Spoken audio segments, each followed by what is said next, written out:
learners and viewers, welcome to this session. Today's session is steps to be followed in gender budgeting. I hope all of you must have listened my earlier lecture. In that earlier lecture, I have explained about gender budgeting and significance of preparing gender budgeting, and I have given certain perspectives about gender budgeting. In this lecture specifically, we learn what are the steps to be followed in gender budgeting. Myself, Dr. G. Uma, Associate Professor in the School of Gender and Development Studies, Indira Gandhi National Open University. I am also coordinating this course, that is Gender Auditing and Gender Budgeting. Let us see what are the learning objective of this session. This session specifically, I have prepared to know the steps to be followed in gender budgeting. Let us see what are the steps to be followed. Then we will know the significance of preparing the gender budgeting. There are certain steps to be followed in gender budgeting. These steps are universally followed steps, and these 5 steps of gender budgeting is briefly outlined in this lecture. The step 1 is as an analysis of the situation for women and men and girls and boys and different subgroups in a given sector. For example, if we take agriculture as a sector, what we have to, the government, they have to do is that first they have to analyze the situation of women and men, girls and boys. First thing, the government has to understand that whether in a particular state or district, are the girls and boys, are they part of the agricultural activity? Sometimes what happens is that in a rural areas, the girls and boys, they may go to school. After coming back from school, they involve in certain kinds of agricultural activities because the family's major economic activities might be agriculture. So girls and boys freely, they may part of the agricultural activities. For that, the government has to take certain measures to make maybe they have to create an awareness among male and female on the importance of making girls and boys not to involve in the agricultural activities during childhood stage. So as well as the government has to analyze the situation of women, how much the women contributing for the existing agricultural activity, how much men, what types of or what kinds of work the women are doing, what kinds of work men are doing. The existing studies clearly pointed out that more than 60% of the agricultural activities are carried out by the female in the society. Then do government have enough policies to reduce the drudgery of the women in agriculture? That they need to understand. So the existing analysis, clearly the government must analyze the existing situation for women and men and girls and boys in a given sector as well as different subgroups. That is very important. I have given examples of agriculture. Like that, they have to analyze the situation of women, men and other subgroups in different sector, whether it's in health, agriculture, macroeconomy or informal sector, every sector they need to analyze the situation of women, men, girls, boys and different groups. Second step is to assessment of the extent to which the sector policy addresses the gender issues and gaps describing in the first step. In that first step, I would like to add one more points with regard to first step, that is to collection of gender disaggregated data in each and every sector. That is very important. So second step is an assessment of the extent to which the sector's policy addresses the gender issues and gaps described in the first step. This step should include the assessment of the relevant legislation, policies, programs and schemes. It includes the analysis of both the written policy as well as the implicit policy reflected in government activities. It should examine the extent to which the above meet the socio-economic and other rights of the women. This is very important. This is the second step. Let us see what is the third step. The third step is an assessment of the adequacy of budget allocations to implement the gender sensitive policies and programs identified in step 2. So we have to assess whether the adequate existing budget allocations, whether it is adequate to implement the gender sensitive policies. For example, if it's not adequate, then the government has to look the existing budget allocations and they have to increase the budget allocations to address the needs of the male, female and other genders and different groups in the society. Like for example, I was talking about the needs of the different sections of the population in the society. Basically, once they identify the needs of the different sections of the populations, based on their needs, the government will formulate policies and programs. Through that policies and programs, the government will address the needs of the various sections of the population. So, the step 3 is an assessment of the adequacy of budget allocations to implement the gender sensitive policies and programs identified in step 2. Step 4 is monitoring whether the money was spent as planned, what was delivered and to whom. This is very important.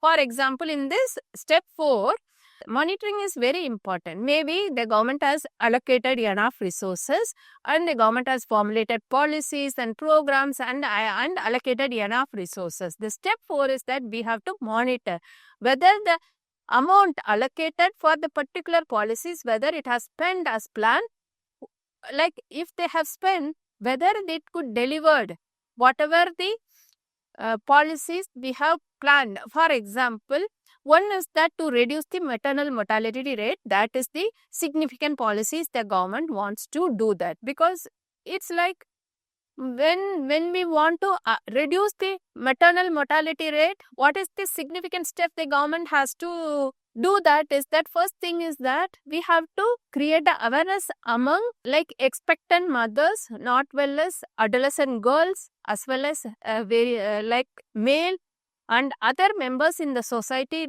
about the significance of bringing expectant mothers to the nearest hospitals. That is the very important. For that, the government has to increase the institutional delivery. So they ensure that each and every expectant mothers will deliver the baby in the hospital. Then they have to increase the access to health services. That is the very important. Then government has to allocate enough resources to increase the health centers within the 1 kilometer of the radius of each and every hamlets or villages, or in urban areas also they have to increase the number of health centers, specifically public health centers. They have to increase that, because most of them it is impossible for them to access the private health center due to the high percentage of the cost involved in getting services from the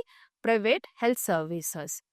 So thus, as far as step 4 is concerned, even if the government has allocated enough resources to address the gender sensitive policies and programs, monitoring is very important. In this step 4, checking both financially and physical deliverables through the gender disaggregated data. In the first step itself, the government has to collect the gender disaggregated data. Once they collect the disaggregated data, the government, they come to know the existing status of various sections of the populations. Okay, for example, if the female children, if they are not able to access the primary schools due to various reasons. One is that non-availability of the schools near their locality, that is the, and lack of awareness of about education, lack of resources to send the girl children to the schools. There are various reasons. Maybe gross enrollment ratio at the primary level may be low in certain districts. To address that, the government will provide enough resources to build the schools as well as appointment of the teachers, specifically both male and female teachers, and to create awareness about education among children as well as their parents. So that is the through step 1 they come to know about the existing status and the government will enough resources. So in that step 4 they have to monitor whether based on the whether the allocated resources are properly utilized, whether they could able to construct the schools, not only construct the schools, whether could they able to appoint teachers in that particular school, will they able to create a awareness about education among children as well as their parents, will they able to bring girl children to the schools. This will reflect through the gross enrollment ratio. If they could able to increase the gross enrollment ratio, then only they could able to spend enough resources to increase the gross enrollment ratio at various levels. So monitoring is very important. This involves checking both financially as well as physical deliverables. This could be assessed through the gender disaggregated data. Step 5 is that assessment of the impact of the policy or program or scheme and the extent to which the situation described in step 1 has been changed in the direction of greater gender equality. I hope now you are very clear about these 5 steps with regard to gender budgeting. These are the 5 significant steps when we talk about the preparation of gender budgeting. Now let us understand the linkages between budget and gender. The linkage of gender and budget is to promote equality between women and men by influencing the budgeting process. That is the first important. Second one is that collectively gender budgeting initiatives seek to raise awareness of the effects that budget have on women and men, hold governments accountable for their commitments to gender equality and achieve gender responsive budgeting. According to Sharp in 2003 notes that these 3 main objectives of the gender responsive budget initiatives can be seen as hierarchical in the sense that increased awareness and government accountability are vital in achieving gender budgeting that contributes to gender equality. You could able to understand that when I was talking about the increasing gross enrollment ratio at the primary school level, I have talked about that particular example. In that, we need to increase the awareness about the significance of education as well as the government should accountable.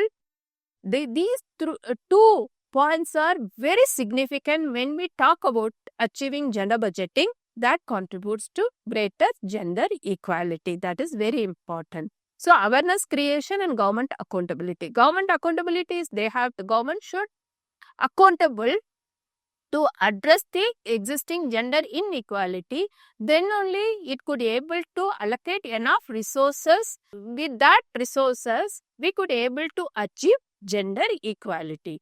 Gender budgeting is budgeting that incorporates the gender equality perspective into the budgeting process and the policies that underpin it in order to promote equality between women and men. Gender budgeting does not involve creating separate budgets for women and girls or simply increasing specific budget allocations directed to these groups.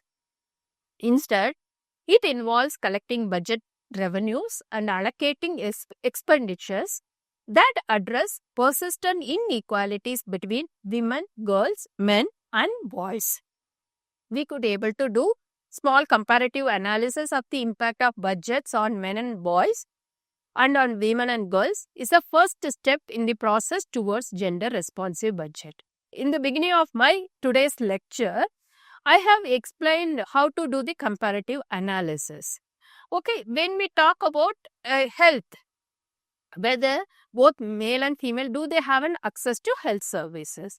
This could be addressed by if the women are not able to access the health services, we need to identify the reasons for not able to access the health services. Main reason is that one, due to the existing roles they performed at the private spaces, they may not have they may not be able to travel long distance to access the health services. In that case, the government has to create a primary health services within the 3 kilometer of radius, and that government must ensure that it should work 24 hours.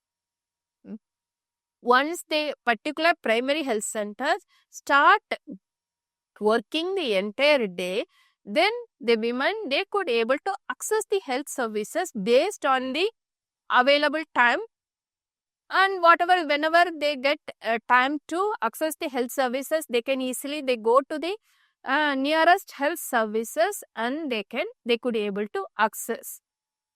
Thus, a comparative analysis of the impact of budgets on men and boys and on women and girls is a first step in the process towards gender responsive budget. This type of budgetary analysis helps to reveal the extent to which budgets and their underlying policies are reducing, worsening, or perpetuating inequalities between men and women. Thus, gender budgeting requires knowledge of the budget as a whole, including its process, the role of institutions, and the policy context in which it is framed. That is very important. In addition to gender budget analysis, it also entitles using certain tools such as data and indicators to identify budget priorities, allocating resources accordingly, and tracking the impact of policy and budgets on gender equality. Next significant question comes to our learners is that why gender budgeting is necessary. Certainly, you all must be asking why gender budgeting is necessary. So, here I will give you an explanation. The achievement of human development is heavily depend on the development and empowerment of 586.46 million females who, according to the 2011 census of the Government of India, account for 48.46% of the total population of the country. Nearly 50% of our population are female. If we don't address the needs of the 50% of the population, then we cannot call it the particular country is the developed. So, thus, it is important to address the needs of the half of our populations. These women and girls not only comprise a large part of the valuable human resources of the country, they are also individuals in their own right, and their socio-economic development set the foundation for sustainable growth of the economy and society as a whole. In addition, our constitution, the Constitution of India, has mandated equality for every citizen of the country as a fundamental right. Nevertheless, the reality is that women in India continue to face disparities in access to control over resources. Like there is one study from the state of Karnataka, it clearly states that even with regard when it comes to land rights, access to land is very important for the women to have to improve their status in the society. As well as the existing data clearly pointed out that more than 60% of the agricultural activities are carried out by the women. Still, the women, they have only less than 10% of the lands are in their name.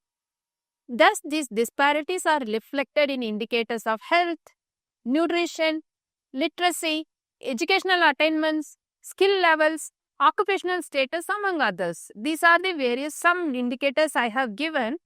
You could able to see the various human development indicators, various socio-economic indicators. Though you can collect those indicators.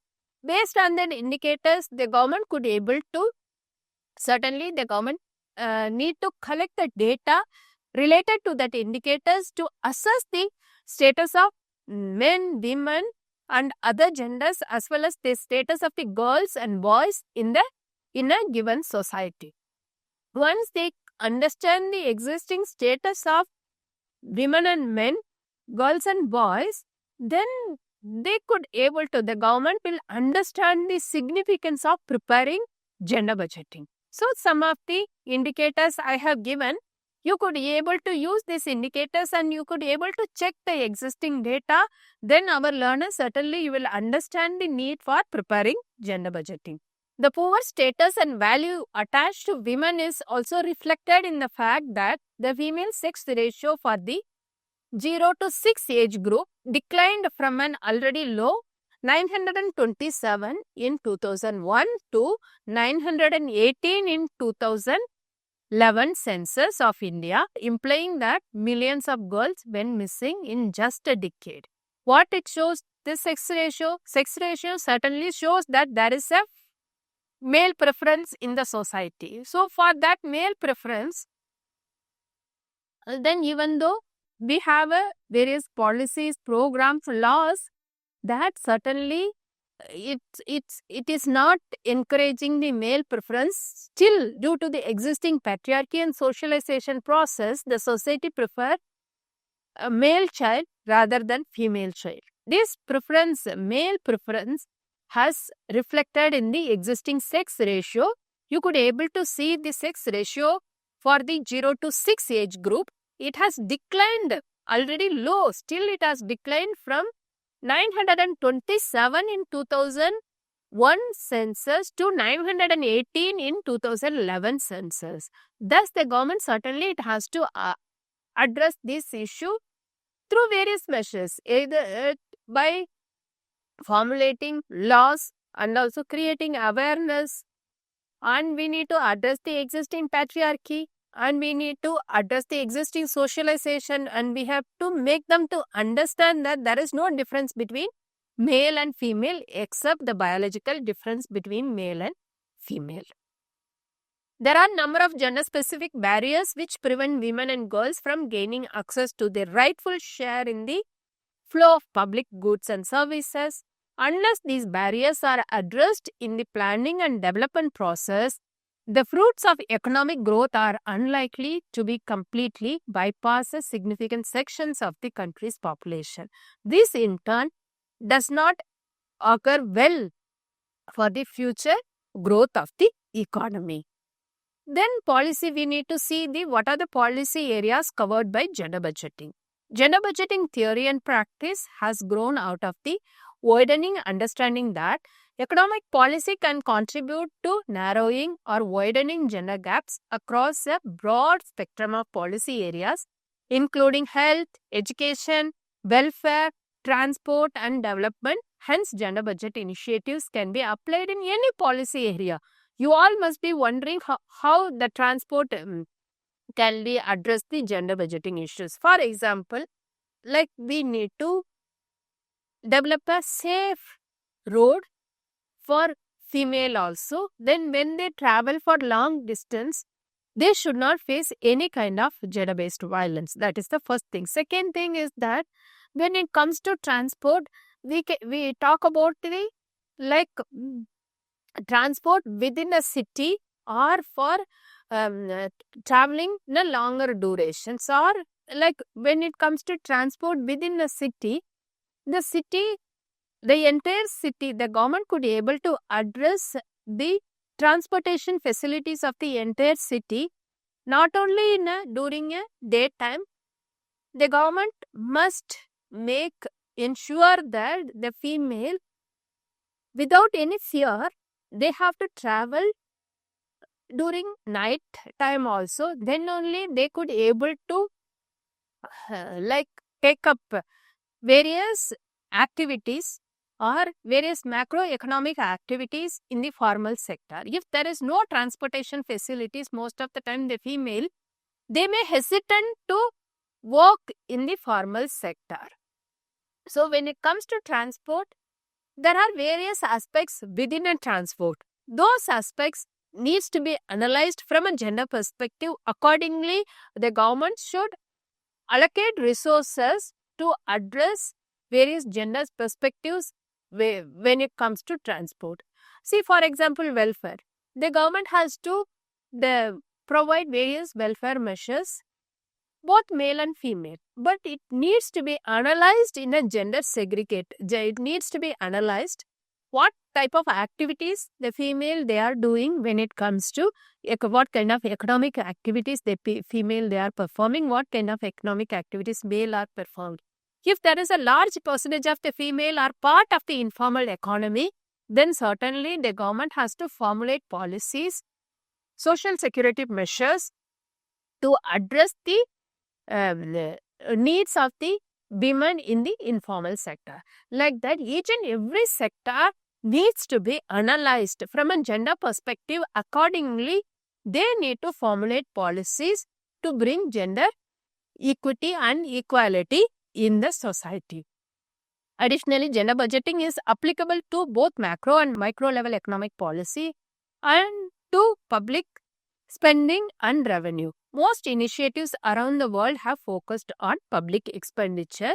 So, in practice, the extent of gender budget initiatives vary from the broadest analysis of the entire national budget to the more narrow expenditure of selected government departments on programs, or narrower still, the expenditure on new programs, selected forms of revenue, changes in the tax system, or the implementation of new legislation. The extent to which the practice is applied will depend upon government commitment to gender budgeting, resources and expertise available, national and international pressure. Finally, I will talk about the benefits of gender budgeting, and ultimately, Himmelweit in 2002 explains gender budget can benefit society both by reducing socio-economic gender inequalities and by ensuring that public money is better targeted and spent more efficiently by improving policy outcomes. Gender budgeting also brings internal benefits to government by strengthening the collection and analysis of gender disaggregated data and enhancing the ability to determine the real value of resources targeted towards women and men. Gender budget initiatives can provide a better understanding of how resources are spent and increase the efficiency of policy. Then, gender budgeting and India's international commitment. There are various international meetings held to make the governments to prepare a gender budgeting. During the last decade, the number of international meetings have been convened that have a potential for transforming the reality of women's lives. At many of these meetings, government, including Government of India, have committed to taking action to improve situation of women. I'll give you some of the international commitments to which Government of India is party. First one is the Convention on the Elimination of All Forms of Discrimination Against Women. We call it as CIDA, which Government of India is also a signatory in 1980. The World Conference on Human Rights in Vienna in 1993 asserted that women's rights are human rights. International Conference on Population and Development, popularly we call it as ICPD, in Cairo, 1994, placed women's rights and health at the center of population and development strategies. At the 4th World Conference on Women in Beijing, the governments declared their determination, I quote, to advance the goals of equality, development and peace for all women everywhere in the interest of all humanity. In the 1995 Commonwealth Plan of Action on Gender and Development, governments declared their vision of the world, I quote, in which women and men have equal rights and opportunities in all stages of their lives, I unquote. In this lecture, I conclude that there is no single model of gender budgeting. We will learn about various gender budgeting initiatives at various countries. That in future lecture, I will explain about Australia, South Africa, India, even some of the panchayats and municipalities in India, they have also prepared the gender budget. Those case example I will explain in my later lecture. Thus, there is no single model of gender budgeting, and in the forthcoming lecture, we'll show how other countries have utilized diverse models. Nevertheless, the common theme across all these models is a perspective and approach for gender mainstreaming that ask I quote, "What is the impact of government budgets on women, men, girls and boys?" I unquote. This is the common questions everybody has asked. International experience with gender budgeting suggests that despite its potential contribution to development, initiatives may fall by the wayside if those who are responsible for doing work do not understand why they are doing it or feel that the added value is not worth the added work. Government of India's plan is that gender budgeting should be institutionalized as part of the standard budget process. Budgeting should be seen as the way of shaping main government budget rather than as an add-on.